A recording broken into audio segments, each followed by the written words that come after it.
What is going on, everybody? Welcome back. This is week 2 of the OoTR Standard Tournament Season 8 weekly wrap-up. Man, we had some qualifiers last week. We had 4 qualifiers last week. 3 through 6, 1 on Wednesday, then we had 1 on Friday, Saturday, and Sunday. Very busy weekend. And I've got tons of stuff to go over today, so without further ado, let's go ahead and get into it. So, qualifier number 3. We got here Netherian, who was on Restream, and there's the first hookshot. First hookshot right there on Haunted Wasteland. And where was the second hookshot? Great question. 30 skulls. 30 skulls was required in the seed, as water was also required. Water being required, you also had a Lon Lon Ranch path. And Lon Lon Ranch was a strength and storms, actually. Yeah, so a strength and storms, and strength pretty much unlocked the entire seed. You had gotten bombs and other strengths from that strength, and bombs pretty much just took care of the rest for you. There was iron boots in the Hyrule Castle Ferry. There was a Goma. There was a GTG path to Goma, and this is where Netherian is actually heading to now, is to GTG, doing a reverse wasteland. And I do believe it was just Kokiri Sword just straight up there in the beginning of GTG, so I'm not sure exactly how long they ended up staying there, but yeah, pretty decent seed overall. We had pretty early finishers. We had sub 2 finishers. I wouldn't say it was as much of a jet as qualifier number 2 was last week, but I'd still consider this a jet. Pretty much anything under 2 hours, I personally consider. But, you know, everybody has their own opinions on that, and you could really say, oh, X amount of people really just kind of routed very perfectly, or their route just kind of favored them in that aspect. And honestly, you'd be completely right. You really just want to kind of look at the group of winners, like that big bell curve, and see where that lays to really determine that. But, I mean, last week there was just so many qualifiers, and honestly, just trying to keep note of everything. I've watched all the restreams for the qualifiers, because all 4 qualifiers did have a restream on them, thankfully, and honestly, like, I really do recommend going and watching those. We've already started uploading. I think we have all the way up to qualifier 4 up on YouTube currently, so if you want to watch that, please just go check it out. There's a playlist on the ZeldaSpeedRuns channel. And yeah, so our runners here in this qualifier did have to do 30 skulls. So, you know, just grab those skulls along the way. If you don't necessarily need to do water right now and you already have that hook shot, then you don't need to push 30 skulls as hard as if you didn't find that first hook shot. Some people didn't reverse wasteland, and they actually went to GTG from the front side, and you know, it's just one of those things where it's just like, yeah, maybe Tektite has something crazy for you. And in fact, Tektite, I'm actually not sure about this one. I don't think Tektite had anything in this aspect. Yeah, so I'm not really sure 100%. Remember, there's 4 whole seeds, trying to remember here, but realistically, this qualifier went pretty well. So let's go ahead and get into the results for this qualifier in particular. Let's go and stop the gameplay there for a second. All right, so this is qualifier 3. Hopefully I'm not spoiling anything. Please just go and check out the restream if you'd like. Go watch your favorite streamer, and just if you haven't already, just go check it out. Tons of content. We got 20 qualifiers, so we've got so much stuff to go through throughout these next couple of weeks. First place finisher, I told you last week about Exodus. Exodus has been going crazy, and this just shows it. First place finish at 1:45.36. Yeah, that when you're looking at the top 10 players all under 2 hours, you could consider this a jet. So that's what I'm going to end up calling it here today. And if you don't like that, so be it. Second place, we got Keatums, another French runner. Exodus is not French, I don't believe. I'm pretty sure he's NA. But Keatums is French, and so is Bulk, and those two are just insane runners. Keatom's in particular was really rocking it in League. Not this last season, but the season before. I want to say League season 6. I don't know. It's one of those. I can't seem to keep my numbers straight. Then we got the player on Restream, Netherian. We were just showing their gameplay. Getting 4th place with the 154 solid. Those players right there almost, I mean, Exodus getting a 1061 in qualifier points, and Keatom's getting a 1049. Kind of insane scores if you ask me. When the scores are capped out at 1100, and you're not really gonna see an 1100, to be honest. I'm gonna say that we're probably not gonna see an 1100 at all this season, and if we do, I'm gonna pop off 100%. So we got KP3. I'm pretty sure I'm saying that correctly, KP, or KP3, getting 5th place with the 155.11. Also a pretty strong runner. Nice as well. Nice is, we saw them last week in, I'm not sure exactly what their placement was in, I think it was qualifier number 1, but getting 6th place here. Kirox, insane. The one that's been giving us all the time saves, and also placing very high up on this list with a solid number 7 spot with the 156. And we're still up in the upper 900 points here. To give you an idea, roughly 930 points in season 7 on average got you top 32. And I'm going to tell you right now, this is season 8. This is different.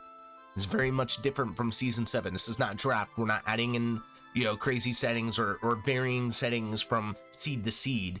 This is a very standard setting string, and I feel like the tournament team did an awesome job building it.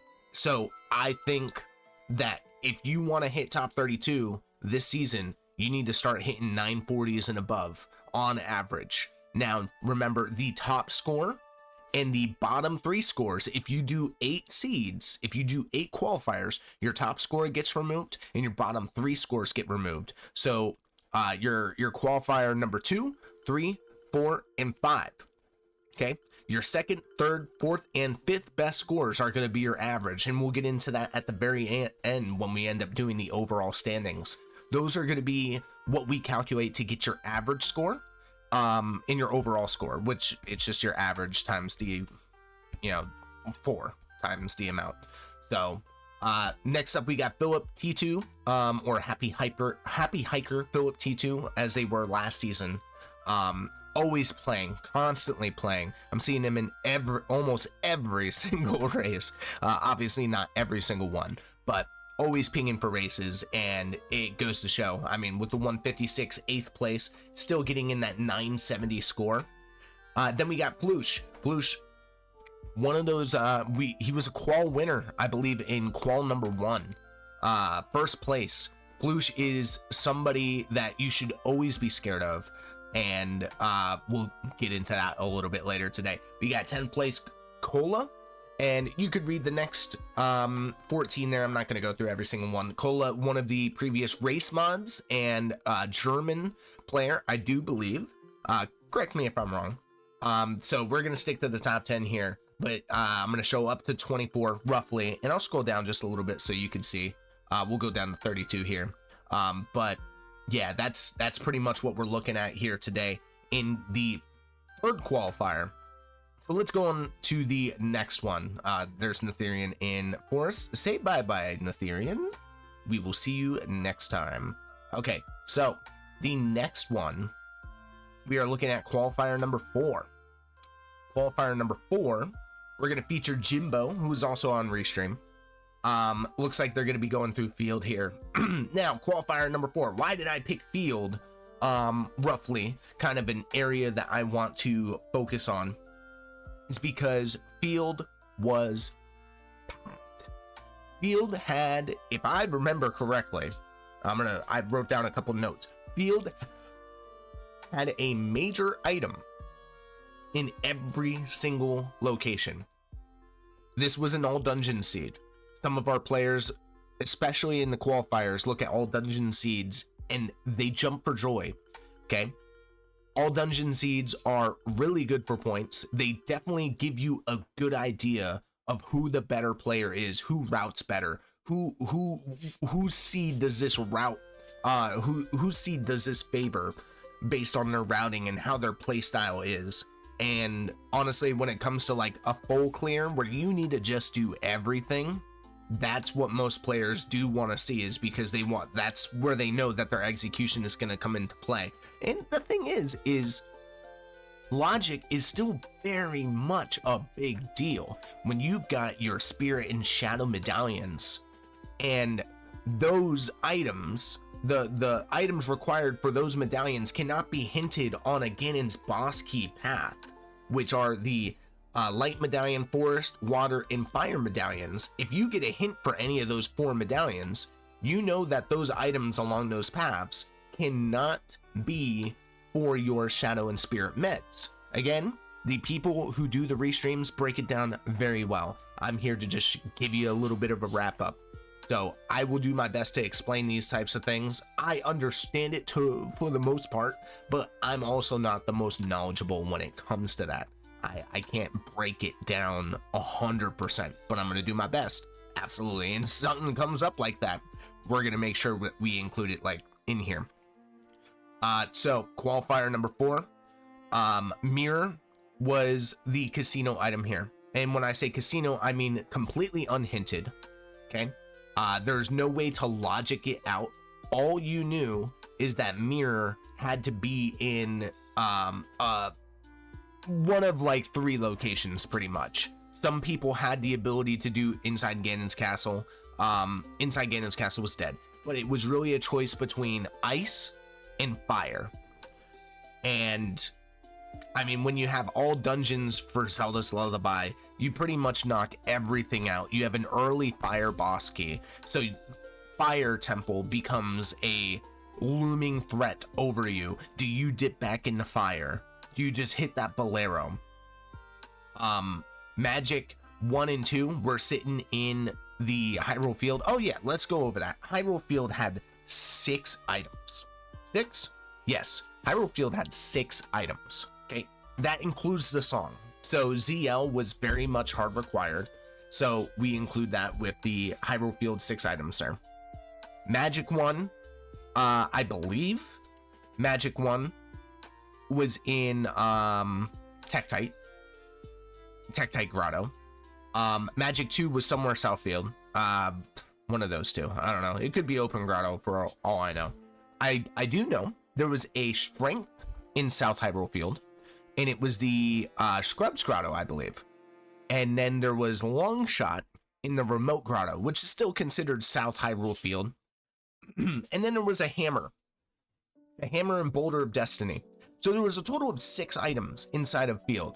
I've personally never seen a field as stacked before. Field is always known to as runners as some of the... It's just an awkward area to get to. I personally like Field, even though I don't hit it up every time. I like Field because you get a decent amount of hints for Hyrule Field. Like, you get 3 hint stones out of the 5 grottos in Hyrule Field. So whether you go South Hyrule Field and get 2 hint stones in the Scrubs Grotto, or you go you hit up the Northwest Hyrule Field and you get the hint stone and Boulder of Destiny in Tektite Grotto. Tektite Grotto is one of those things. It's even worse than Remote Grotto, because especially if you have Requiem, when are you going there? And you also know that if you do see an item in there and you don't have irons or gold scale, it's going to be tough to get back there, especially if there's an item that's a little ambiguous in there, kind of like a strength, and you don't know if you need strength 3. Regardless. So qualifier 4. This one was a little nicer to everybody because it was all dungeons. So the scoring's a little bit different. I'm going to go and pull up qualifier number 4 here. Let's see. That is the schedule. Don't worry about that. We'll get back into the schedule later. Okay, so looking at the top 10 here. Ecola, huge French runner, getting first place with a 235.34. All dungeons, 235.34. very respectable. 1032 points. Over 1,000 points with the 1032. And then we got Cola. So we got E-Cola, then Cola, finishing right up afterwards. We saw Cola in the top 10 in qualifier number 3, getting, I believe, 10th in qualifier number 3 with a 2:38.08, just a little under 3 minutes behind, like 2.5 minutes behind E-Cola there. But you can tell it's a 16-point difference, about 2.5 minutes. Marco finishing up in 3rd place with the 2:41.24. We've talked about Marco before, being a previous tournament winner. Mr. Mario, our SGL in-person winner. That should not be spoilers to you. It's been months. You'll be okay. Mr. Mario 7788. We just call him Mr. Mario or Mario. 2:41.42, finishing 18 seconds after Marco with a 991. Then we got Angle. I believe it's pronounced Angle. It's Angle or Angel. I say Angle in my head, so correct me if I'm wrong. 2:42.11, shortly after, only 3 qualifier points behind Mr. Mario with a 991. Then we got Alpha. Alpha finishing up in 6th place with the 2:43.17 with 984 qualifier points. Zavi or Za-Cola. There's 3 colas in the top 10 here, but that is Zavi finishing up with 2:43.25, only 8 seconds behind Alpha with 1 less qualifier point. Yeah, and then Just Sam, one of our French, I believe French Canadian, but French runner with a 2:43, I'm saying that wrong, 2:43.27 with same amount of qualifier points, only 2 seconds behind Zavi. Then Drew finishing up 2:43.54, 980 points, and Alexis, another high top runner. You probably remember some of these names from qualifier number 1, finishing in top 10 again. So Alexis is number 10 with a 2:44 with a 977. I mean, the top 10 only being 11 minutes apart roughly just kind of gives you an idea. I'll go and scroll through the names here to that way you can see, but yeah, so these are our finishers here in qualifier number 4. So how about qualifier number 5? You've got a great point. Got a wonderful point. Qualifier number 5 was a little bit,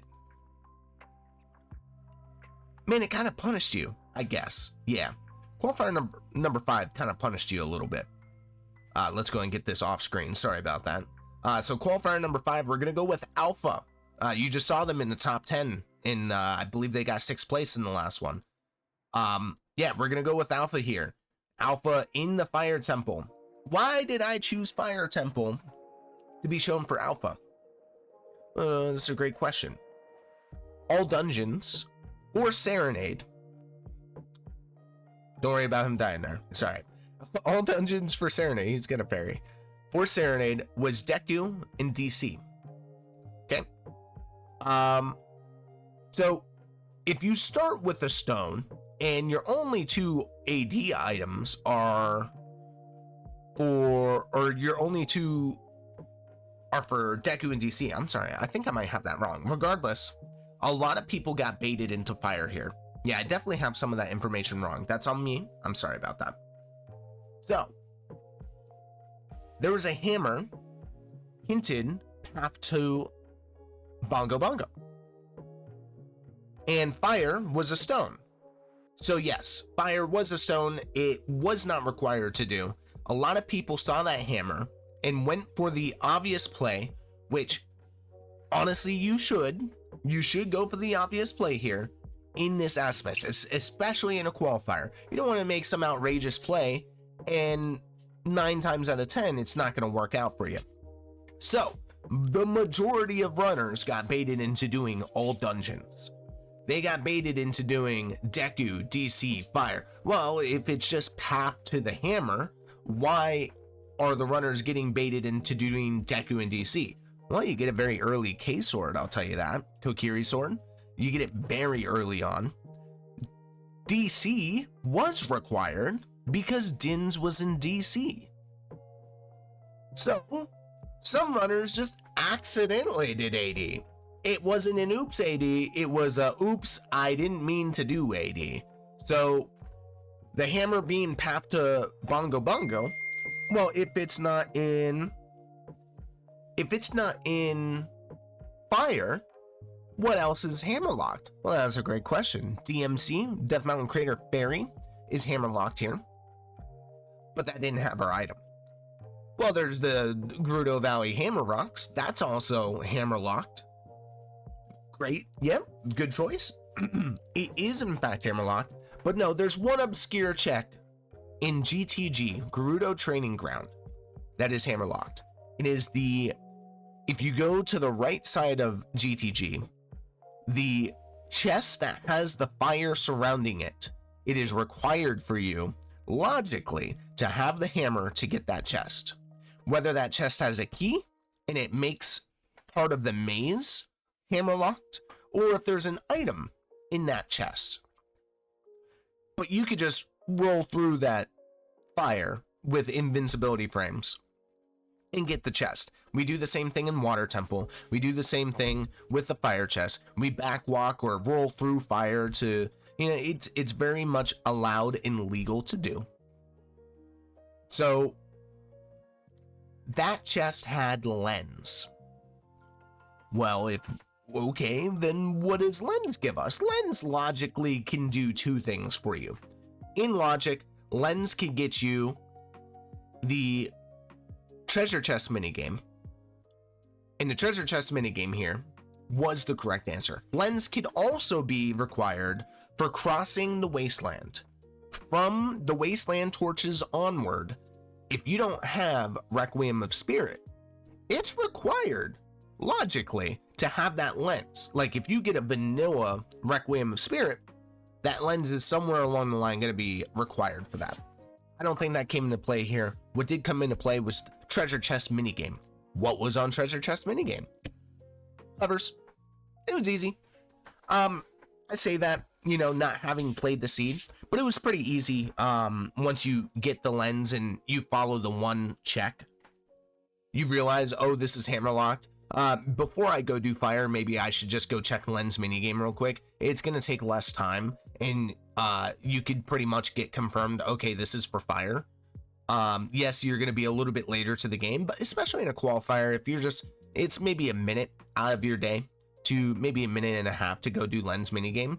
I think I'd rather lose a minute and a half of lens minigame rather than go and do Fire Temple and lose about 10 to 12 minutes, depending on where the boss key is, and if I'm really bad at defeating Volvagia, which I am. So, with that, it was lens minigame for hover boots. Almost, I'd say about 75% of the runners did all dungeons. They ended up doing DC and Deku. I mean, you had to do DC anyway to get the Dins. Yeah. Or actually, yeah. So where was the magic for the lens, to use the lens? It was on Ocarina minigame. So that magic allowed you to go into Shadow as well as get those hover boots from the treasure chest minigame. It was just minigame central. This was very much a fun watch, I would say. I didn't really watch it, I listened to it. And I recommend you go watch or listen to it yourself. I like listening and watching these things while I'm at work, whenever I have some free time. Just kind of keeps me up to date, especially if I'm doing something like this. So, I'm sorry. Qualifier number 6. Oh, I'm sorry. I didn't even go over the finishers. Oh, how dare I? The finishers for this seed. I gotta make sure I'm on the right one. Yes, this is qualifier number 5. Finishers, top, first place, Say. French runner, Insane. You're gonna see their name a lot. They are just, very solid and consistent, I'd say. Alexis, they were number 10 last seed, and they got second place today. You know, it's crazy. You're seeing all the same names come back over and over again. And there's a reason for that. These people put in the time. They put in the work. They have the experience. They've been doing this for a very long time. But it's also nice because you're going to see different names in those top 10s every single seed. It's not going to be the same ones. So then we got Volk, another top place finish. I believe they got top 3 in one of our previous qualifiers. It's either 3 or 4. I talked about them last seed or in last week. Volk is probably a very easy candidate for top 32 this year. All 3 of those runners getting over 1,000 points, finishing about 2 minutes, roughly less than 2 minutes of each other, over 1,000 points. Exodus, first place finisher in qualifier 3 today. Qualifier 5, they got 4th place. So 2 insane finishes, and we saw them with a pretty decent finish last season or in last week as well. So just under 1,000 with a 998. We got Hyper, the one and only Australian Ranger. He's been going crazy. Not actually. This is his first qualifier and he's got 5th place. So, I mean, 5th place is nothing to scoff at here. Then you got Zavi right after him. You got Marco right after him. And those are with 223, 224, 220. I mean, very close finishers here. Purple Rupees finishing up in 8th place. They were on Restream. I believe they actually finished first on Restream. Unless I'm going insane. Yeah, I'm pretty sure they finished up first on Restream. So really nice finish from Purple Rupees there. We got Pyra, 9th place, finishing with a 230.56, 919 for the score. And then One Shot with a 902. You're probably realizing something. Just in our top 10, 1 through 10, there's about a 20-minute difference, roughly, in our top 10 here. Yeah, there's exactly a 20-minute difference in our top 10 finishers here. And you see the points go from 1,038 down to 902. So over 100-point difference in our qualifier points. Not as tight as some of these previous ones have been. This was definitely one, if you placed in the top 10, you're sitting a little bit more pretty than the rest of the competition. Because, I mean, as soon as you get down to 24, you're down to 839 points, which is still a decent amount of points. That's nothing to scoff at. So, on to the last qualifier for the week. This is the one on Sunday. This was my personal favorite time for a qualifier, just because it's the only one I can make. I did, in fact, play in qualifier number 6, so it is a lot easier for me to remember exactly what happened in qualifier number 6, and I'm going to do my best to break it down for you. So, qualifier number 6, we have Oops 80. Yes, I didn't want to break it to you, but we have Saria's song on Ocarina of Time. It's I think it's the very first hint that you get. It's either that or the second hint that you get. You start playing through the seed, you start getting your items as you're going. There's a big Goron sword in Child Goron City, and that's pretty much it in Child Goron City. You get a bomb bag hinted in Deku, or it was Deku path to King Dodongo, and you end up needing, actually the very first hint in the seed was that strength was on Dead Hand in bottom of the well. With strength in Dead Hand, your child spawn is in the Sacred Forest Meadow, instantly giving you Zelda's Lullaby. You start with Requiem, so you could play Requiem right away and go get a second song. That second song is Storms. You're probably thinking your first hint is Dead Hand with a strength. You got Storms and Zelda's Lullaby. Almost everybody's opener looked similar. Some players didn't want to go back, didn't want to go bottom of the well until they got Bomb Bag. And I'm here to tell you that strength in bottom of the well was required to get the Kokiri sword, to get the Bomb Bag inside of Deku, to go back into bottom of the well to get magic 1 on one of the bomb locked item, or on one of the bomb locked chests in bottom of the well. There is a way that you could kind of game the system here. There is bomb shoes in Death Mountain Trail Death Mountain Trail Song of Storms Grotto. There's 5 bomb shoes there. I personally used those bomb shoes to finish up DC before I had bomb bags. I knew I was going to go get bomb bags. So, some players ended up going into bottom of the well with those bomb shoes in hand, and they didn't have to worry about double dipping bottom of the well. A lot of players did have to double dip. Some players forgot that that big chest was in bottom of the well. There was another big chest that kind of sat there looming over the entire seed, and it was Gerudo Valley Hammer Rocks. That big chest was Din's. You didn't have hammer until you went into Ganon's castle with a hook shot. Now you're thinking, well, you haven't mentioned anything about a hook shot. Where was first hook shot? I'll tell you, there was a Kakariko to Phantom Ganon hint and a Kakariko to Morpha hint. Kakariko to Phantom Ganon was a boomerang. Well, how do you know it was boomerang? I know after the fact that it was a boomerang now that I think about it. What was the other items that you got in Kakariko? Well, you got Epona Song. So where does that come into play? Epona Song got you over to GTG area.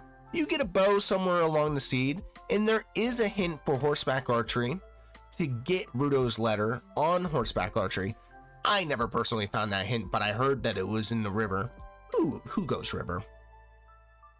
It's a great play. Don't think it wrong. It actually gave you a lot of hints in the seed, and it definitely helped those runners out.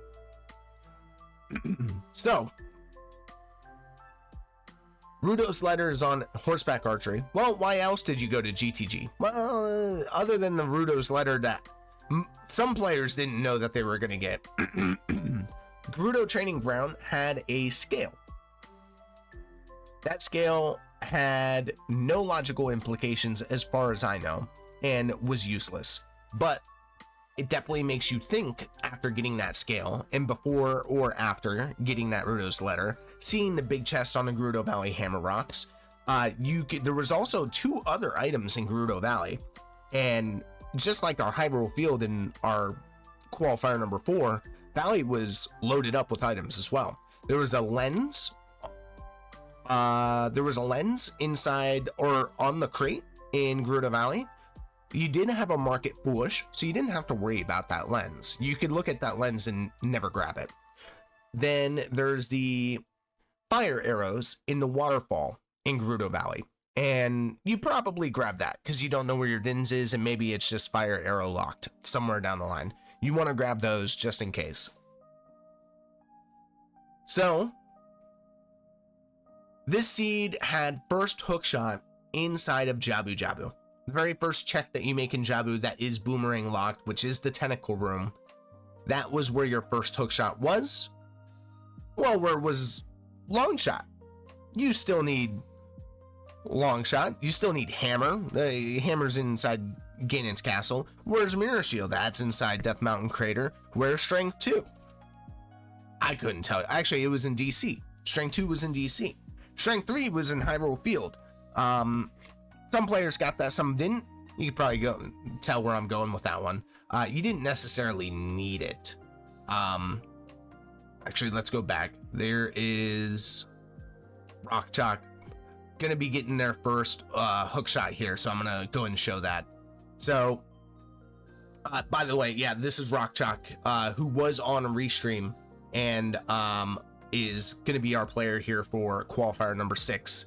So, they're going to be heading and getting their first hook shot. And this is what kind of tripped a lot of people up, is like, if you don't have that hook shot first time going into Ganon's, you need the hook shot to get Spirit Trial Hammer. And that hammer is, that hammer being hook locked and Epona's locked. You just know that your long shot is Epona's locked at some point, because that boomerang was specifically for hook shot 1. And Epona's is leading towards your long shot somewhere along the line, because irons are sitting inside of Ganon's castle. There's hook number one. So, where's Longshot? I already spoiled it. It was all dungeons. Unhinted, all dungeons. Saria's song was required for Dancing Darunia. Dancing Dad, our one and only father of the Gorons, had our Longshot.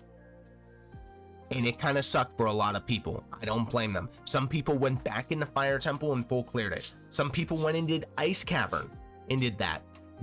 Once you get to the point where you realize I'm looking for Dins in Longshot, and I know my Dins is hammerlocked, and you go check the hammer rocks and go get your Dins, you go beat Shadow Temple, and there's nothing in there. And when I say nothing, there was a lot of big chests, but it was all baked. So, qualifier number 6 had, oops, all dungeons with the Saria song on Ocarina of Time. Frogs 2 was hinted as a gold scale or a Zora scale. Not needed. You don't need to worry about that. But this one definitely tripped a lot of people up. And with that, the placements for qualifier number 6. I keep pulling up the schedule. You might see a familiar name. Floosh, number 1, finishing with 246.28, 1034 points.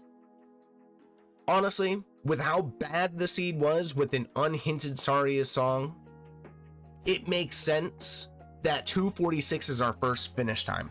You don't know why you're doing a foolish spirit temple. You know, you're doing it for 2 checks, realistically. If you have that Frogs 2 hint, you're doing it for Dancing Dad and Skull Kid, which are sometimes hints, but they were not hinted in this seed whatsoever. Davi, yet another top 10 finish from them. Second place, 4 minutes behind, just under 4 minutes behind from Floosh with a 10-11. We had 3 players with 1,000 points this seed. Zay, they were the winner of last one. Look at them, top 3. 252.12 with 1,000 points even. What does the 1,000 points mean? That means that the time that Say has right here is exactly the goal time for everybody else.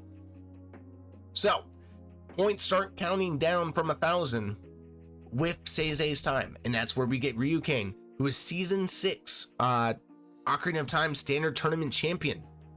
2 champions in the top 4 right there.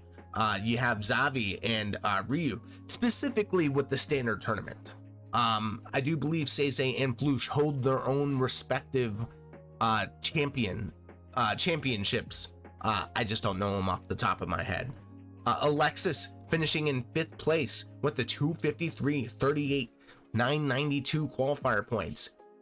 Your boy, Okishi, with a 254.33, 987 qualifier points. You got Mr. Mario finishing 255.53, 979. Again, SGL in-person winner this year. Angle finishing 256 in 7th place with 978 points. Ola, who had 2 top 10 finishes. Now this will be their 3rd just this week in qualifiers. Master Alex finishing in 10th place with the 257.31, 969. Then I'll go and scroll down for everybody. If you just want to take a good look at this, these leaderboards are public. You could view these. They're very much public, and anybody could view them. I use the ZeldaSpeedRuns website. I go to ZeldaSpeedRuns.com/OOTR-standings. Really simple. You could type it in yourself. You could look at these. We update these. These are actually live updated as soon as like the top 7 players are done at most. The scores start getting calculated and thrown up on the website as each finisher comes in. So if that's what you like looking into, I personally like showing and showcasing the top 10 of every single qualifier. I feel like it's not, or I feel like it should be highlighted, even if you did get 9th or 10th or 25th or 20th, you know. I feel like you do deserve a little bit of credit for putting up the time that you did, putting in the work, and showing off the experience that you have putting all this work into Ocarina of Time Randomizer. So, what do our overall standings look like at the end of the day. And honestly, 6 qualifiers in, we have players that have played 5 qualifiers at least. So we do have, I believe, up to 7 players that have a straight up full qualifier score sheet. So let's go and pop that up here and head on over to the overall standings.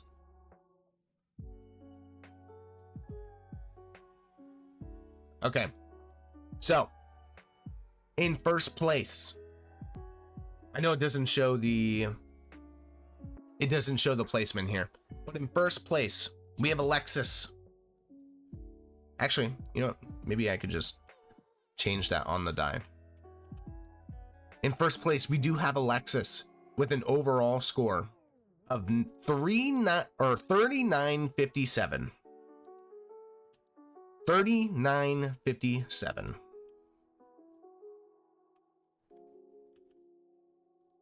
Okay, here we go.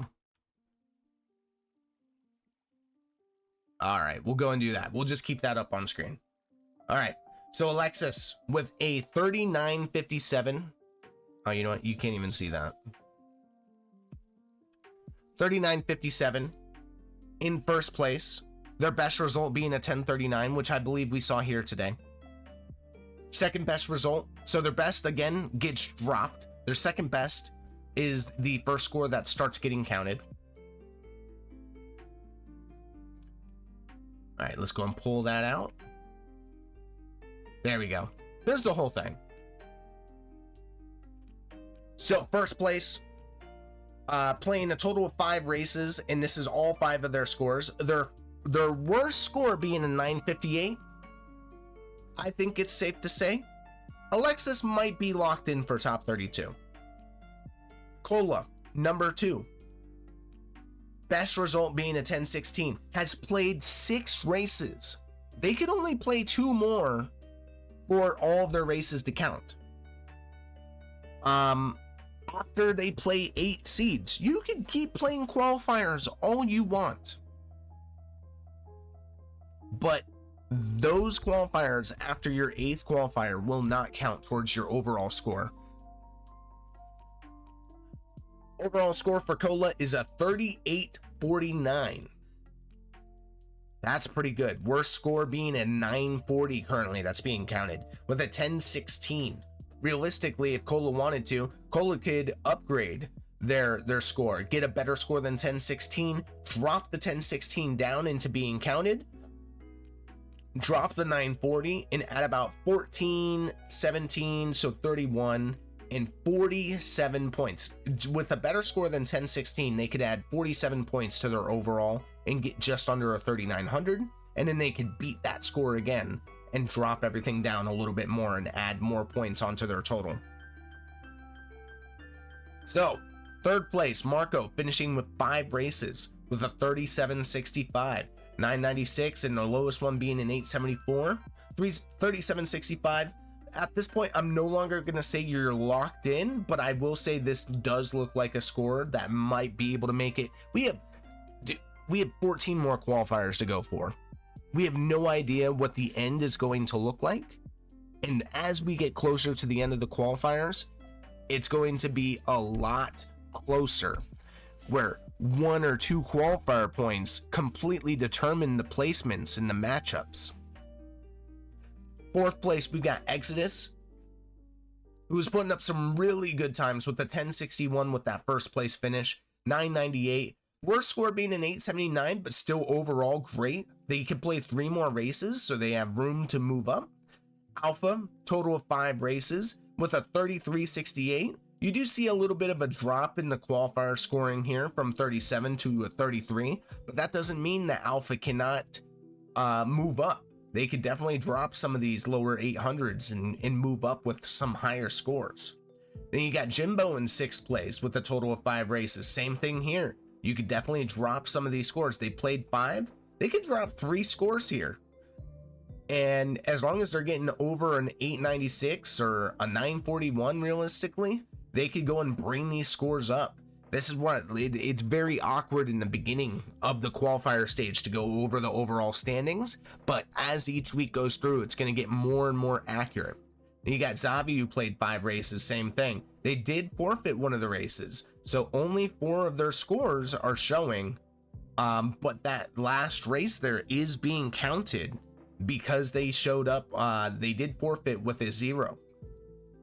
We got Mr. Mario, who also has only played 4, so they do have some really good standings here, really good show out, with a 937 being their worst score, Zavi with a 966 being their worst score. These two are pretty much head to head right here and trying to figure out who's going to end up on top once we get those final scores coming in.